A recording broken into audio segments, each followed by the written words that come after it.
When I was in my 20s, a doctor told my parents that I could never have children. I was crushed, but my parents were even harsher.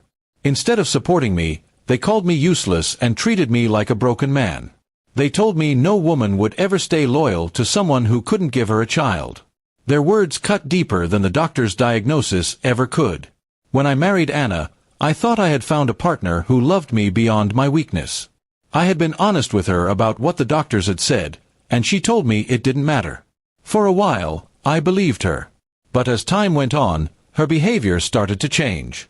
She grew cold and distant, spending more time at my parents' house than with me. I thought maybe she was trying to keep peace with them, since they had never really accepted me as a man. One evening, I came home early from work. I found her laughing in the kitchen with my younger brother, David. It didn't seem suspicious then, but something about the way he looked at her made me uneasy.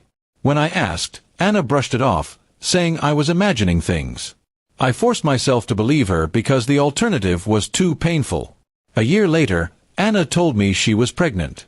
My heart froze. I knew what the doctor had said years ago. I wanted to be happy, but a part of me was screaming the truth I didn't want to admit. My parents, however, were thrilled. They praised Anna and congratulated David more than me, as if they already knew the child was his. Their behavior shattered me inside. When my son, Ethan, was born, I loved him with everything in me. I didn't care what anyone said, I raised him as my own. But behind my back, whispers grew louder. Neighbors, relatives, even co-workers hinted that I was raising another man's child. My parents stopped hiding their smirks. They treated David like the real father while humiliating me whenever they had the chance. The final straw came when I overheard Anna herself during an argument.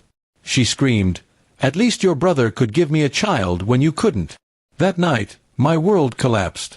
I realized the betrayal wasn't just from her but from my own family. My wife and my brother had conspired behind my back, and my parents had sided with them. I left that house, but I did not abandon Ethan. I fought hard for custody, and though the courts granted Anna primary custody, I remained in his life. Still, my parents stopped speaking to me, claiming I was clinging to a child that wasn't mine. Their cruelty pushed me to rebuild my life from scratch. 6 years passed. During that time, I worked tirelessly, advanced in my career, and made sure Ethan had everything he needed. I also saw specialists again because something inside me refused to fully accept what I had been told years ago. After months of tests, I learned the shocking truth. The first doctor had been wrong. I was not infertile at all. I was perfectly capable of fathering children. The realization was like fire in my veins. I had lived in shame for years because of a mistake. And because of that mistake, my wife had cheated, my brother had betrayed me, and my parents had disowned me. But fate wasn't done with them yet. One afternoon, Anna called me in panic. Ethan had gotten injured and needed surgery. She begged me to come. At the hospital, the doctors requested both parents' blood samples for matching. When the results came back, everyone froze. Ethan wasn't David's son, he was mine. Anna's face turned pale. My parents sat in silence, their arrogance gone. For 6 years, they had mocked me, insulted me, and sided with David, only to learn that Ethan had been my child all along. The betrayal shifted, and now it was their shame that filled the room. I didn't gloat or scream. I simply signed the papers and stayed by my son's side. Ethan needed me, and that was all that mattered. Anna tried to apologize, but her words meant nothing. She had destroyed everything with her disloyalty. As for my brother, he couldn't even look me in the eye. My parents begged for forgiveness later, but I couldn't forget the years of humiliation they put me through. They had believed lies over me, their own son.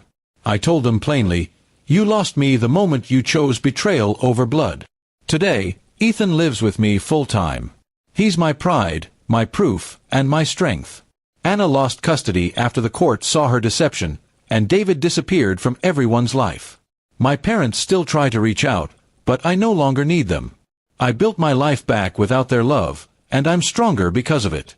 The truth took 6 painful years to reveal itself, but when it did, it gave me back everything I had lost: my son, my dignity, and my peace. And in the end, those who betrayed me were left with nothing but regret.